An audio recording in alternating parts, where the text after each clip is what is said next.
Chapter 12. It is a very bouncy summer. Sometimes I jump on the trampoline by myself, but most of the time I jump with Martha. We should ask Mike to jump with us sometime. Now, why would we do that? Because you like him. Not that much, hee hee. I quickly changed the subject.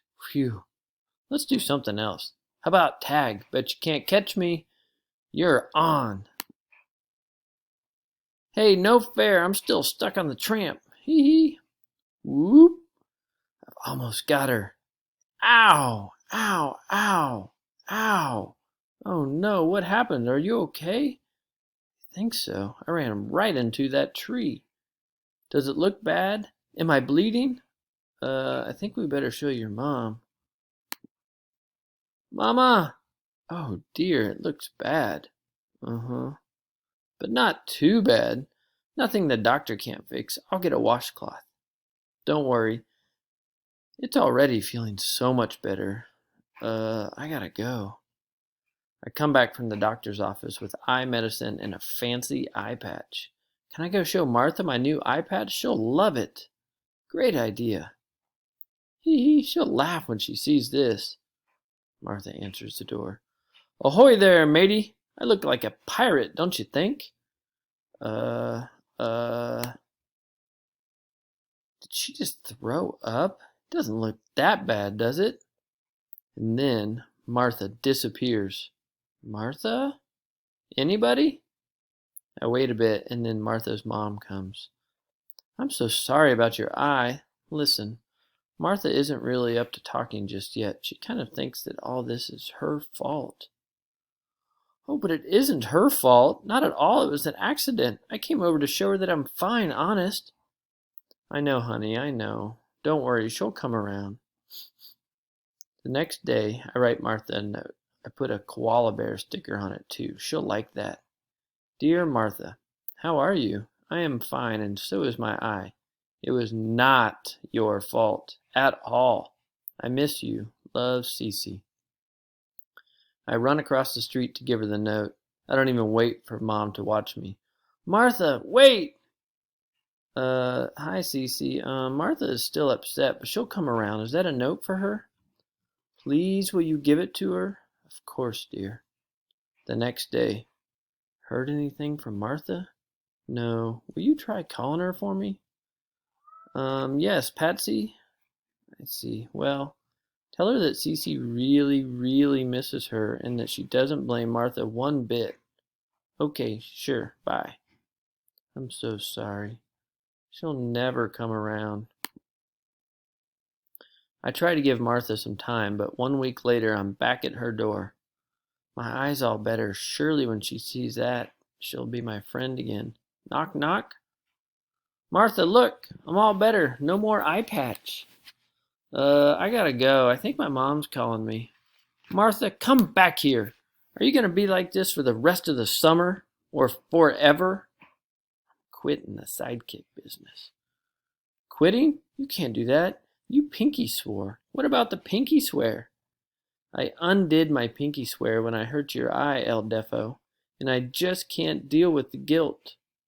But you didn't hurt my eye, and it's all better. It's nobody's fault. Then I'm nobody. Goodbye, El Deafo. Oh, no. What am I going to do without her?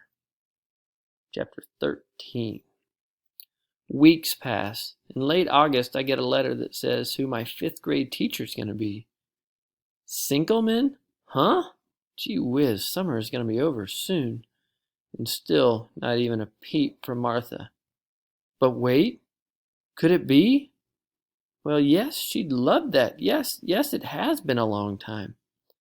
Finally. It's Jenny. She wants you to come over. You're not busy right now, so I went ahead and said yes. Jenny? It will be so nice to see you playing again with Jenny? Yes, Jenny. She's been calling all summer.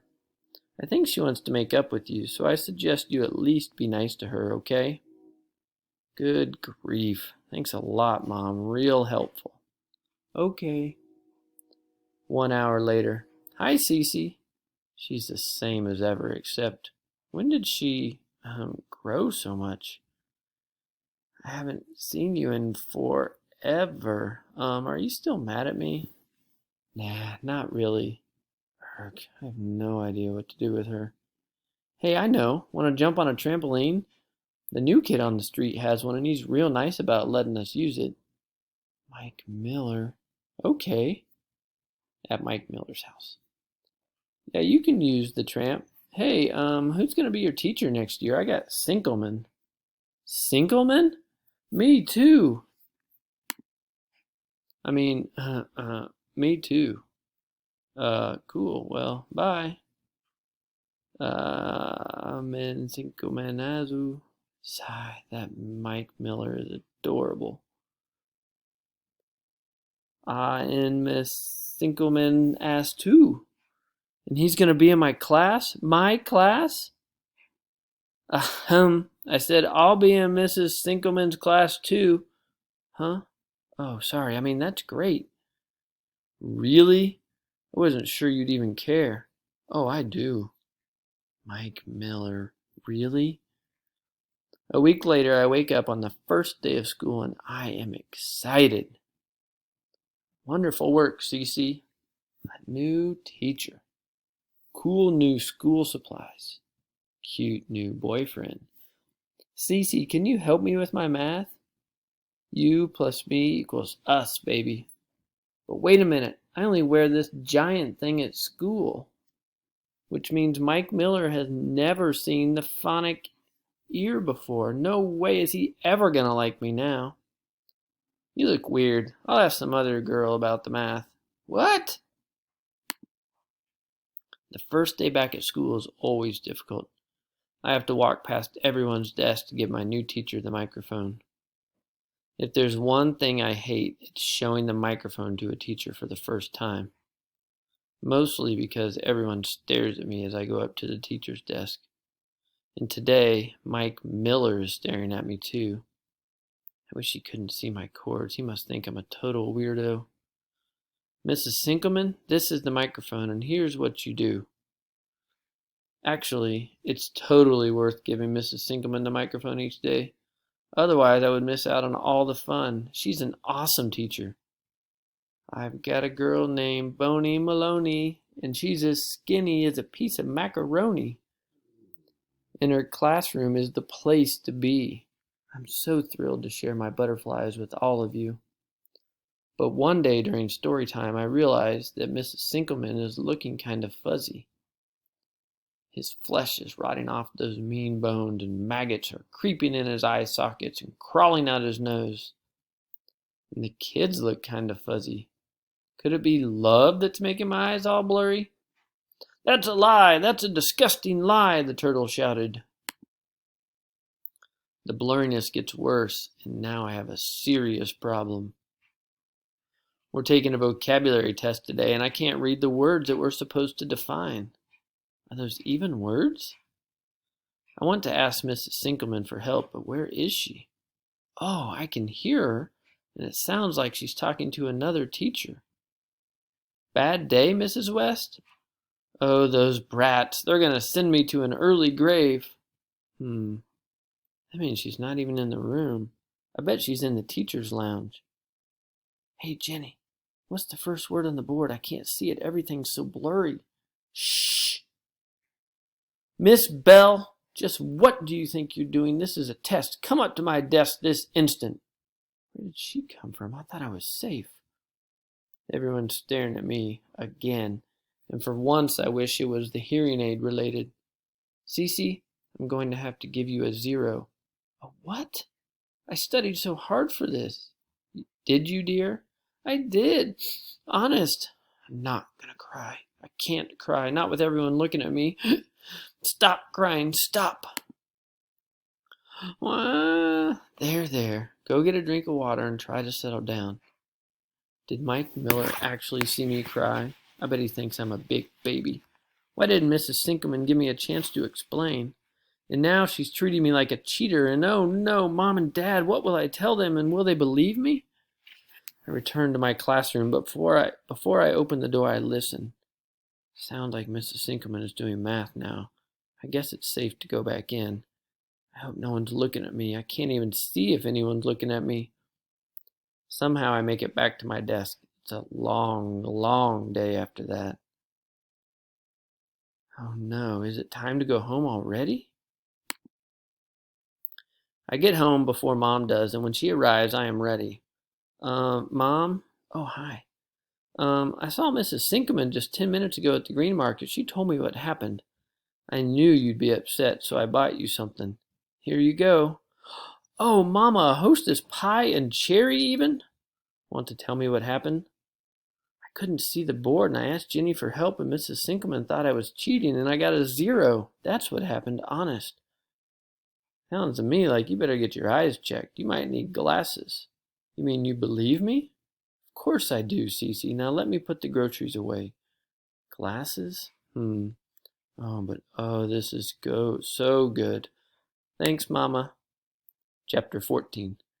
Sure enough, Mom is right. On Saturday I get glasses, and they are incredible. I can see. The faraway stuff that has been so blurry, it's all so much clearer now. Before, after. Holy cow, look at those leaves.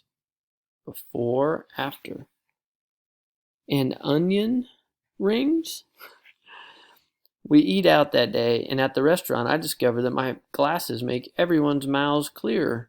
2 even faraway mouths. I can lip read like never before. Oh my goodness, she just said she's leaving him, and she said fudge, but for real, these glasses are awesome. After lunch, I experiment with my glasses, off and on, over and over. Blurry, clear, blurry, clear. Hey, it's Martha. Maybe I can impress her with my new glasses. She'll love them. Zowie, those spellbinding spectacles can spot my sidekick from more than a mile away. And just wait till she yields to their hypnotic charms. Hello, sidekick. Oh, I gotta go. Whoa. Repeat after me. You will be my sidekick and my true friend again. I will be your sidekick and your true friend again. And you will now pinky swear it. And now I will pinky swear it. I knew this would work. She knew this would work. Martha, hi. I know this will work. But I can see all too clearly that Martha still wants nothing to do with me. Rats. On Monday morning, I go to the bus stop wearing my brand new glasses. Hey, you got glasses. Come on, Martha, check them out. I'm kind of like Helen Keller light now. Blah. Martha, wait. The glasses have nothing to do with what happened to my eye, honest. That's the second time I've made Martha throw up. I don't think I'll ever get her back. However, I am seeing Mike Miller better, and he's even cuter in focus. I think your glasses make you look like John Lennon. Uh-huh. He even knows about the Beatles. Sigh.